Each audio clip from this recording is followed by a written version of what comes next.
Hello po, isang mapagpalang gabi po sa buhay ng bawat isa. Ayan, yung nakaraan. So, pinag-aralan po natin yung chord sequence.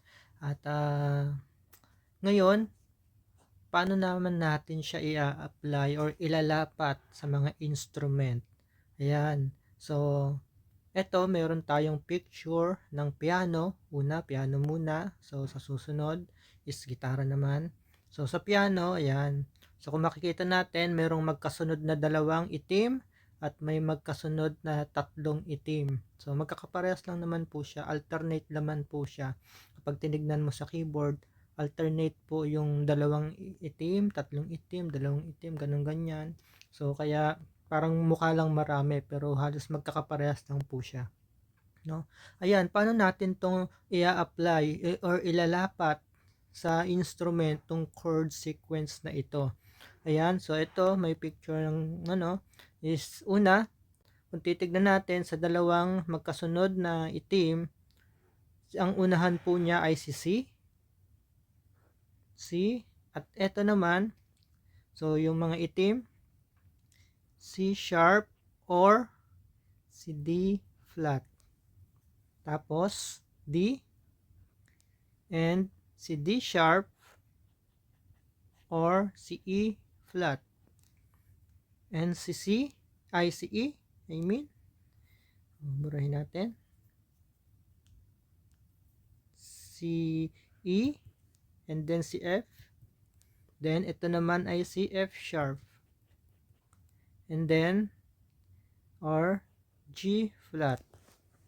And then si G, ito naman si G sharp or si A flat. And then si A, ito naman siya ay si A sharp or B flat. Then si B, and then si C.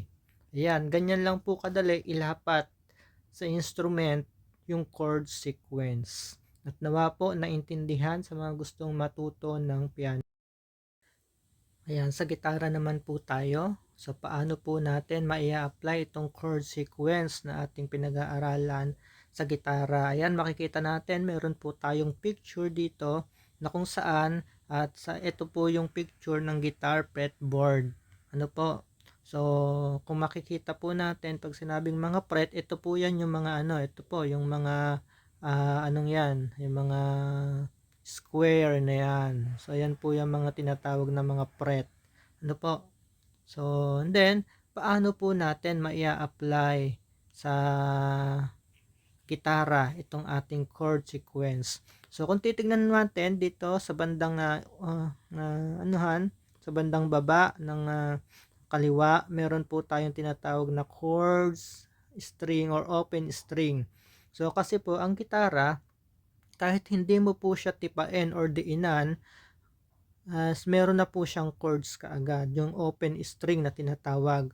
So, yan, sa pinaka mababa, so pag tinignan mo kasi sa tab, 'di ba sa gitara, itong mga yan oh, yung mga makakapal na string, yan, nasa taas po yan sa ano, kung sa physical na gitara, nasa taas po yan. Pero kapag tinignan mo po kasi sa tab, yan sila po ay mga nasa baba. So, ibig sabihin yan, once na, ayan, may mga number dito sa kanan, so ito yung tin, and then patik, no? Ito yung si number 1, yan po yung pinaka mapayat. Then pataba ng pataba hanggang dito po sa 6. Yun na po si pinakamataba, no? Pinakamalaking string, no? Ayan, so tin to tick. Ayan. So, ibig sabihin si 1, kung sa physical na gitara, makikita natin 'to sa pinakababa, si 1, sa ito po yung pinakapayat, siya po is si E. Ayan. And then si number 2, siya po is si B. Number 3, siya po ay si G. Number 4, siya po is si D. Number 5, siya po is si A. And then number 6, si E ulit. Ayan. So, Ngayon, paano po natin i-a-apply dito? Ilalapat si chord sequence dito po kay gitara. Now, sa mga open string na yan at yung mga fretboard na sinasabi natin kanina, yung mga square na yan, once na pinindot mo na yung isang string sa iba sa fret, ibig sabihin hindi na po siya open string dahil may pinindot ka na, may chords na po iyon. Ibang chords na po iyon. Now, paano po natin i-apply? Pag ganito po siya. So, kung si string na E, so ano po ba ang kasunod sa tinignan po natin sa chord sequence? Ano po ba yung kasunod ni E? Si F na po. Ganun na po yan. Yan. Si F na po ang kasunod. And then, yung mga kasunod niya rito, mula dito hanggang doon, hanggang matapos siya dito, ayan, sila na po yan, ang susunod. Now, ito si B, for example, gawin muna natin. Ayan, gawin muna natin. Si E, si F, ang kasunod ni F ay si F sharp, or G flat. Ang kasunod ni G flat ay si G. Ang kasunod naman po ni G ay si G sharp or A flat. Ang kasunod naman po ni A flat ay si A. Ang kasunod naman po ni A ay si A sharp or si B flat. Ang kasunod naman po ni B flat ay si B.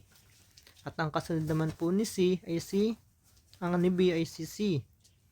At ang kasunod naman po, balik ulit tayo rito sa umpisa. Ang kasunod naman po ni C ay si C sharp or D flat. Ang kasunod naman po ni D flat ay si D. At ang kasunod naman po ni D ay si D sharp or si E flat. At ang kasunod naman po ni E flat ay si E. Ayan. So, sa 12 strings na yan, hanggang 12 strings, pagkatapos po ng 12 strings, 13 strings, yung 12 fret, pagkatapos po ni 12 fret, is balik ka na naman po dito sa umpisa. Parang bumalik ka na lang po dyan sa umpisa. Ayan, ganyan po natin na-apply. Ngayon, dito sa second string, number 2, paano po natin yan i-apply B, which is hanapin natin si B. Ito po si B. So, magkakasunod lang po ulit niya. Ano ba sunod ni B? C. C. And then, kung ano, balik ka na po ulit dito sa umpisa. Yan, kung ano po yung mga magkakasunod na yan, dito na po, kasunod na po niyan. Hanggang sa baba na po siya. Kung tingnan mo ulit si G. Si G, ito si G. Ano po sunod ni G? G sharp. G sharp or A flat. Then, kung ano ba magkasunod niyan, kasunod na naman po niyan lahat. Then, si D, hanapin mo si D. Hanapin mo si D rito. Then, yun, ang kasunod po ni D ay si D sharp or E flat. Kung anong pong kasunod yan, ito siya na po rin yung mga kasunod ng mga sumunod na fret. Then si A, hanapin mo si A. Ito si A, ito si A. Ano po kasunod ni A? A sharp. A sharp or B flat. Then, ang mga kasunod niyan, yun na rin po yung kasunod niya. And then si E ulit.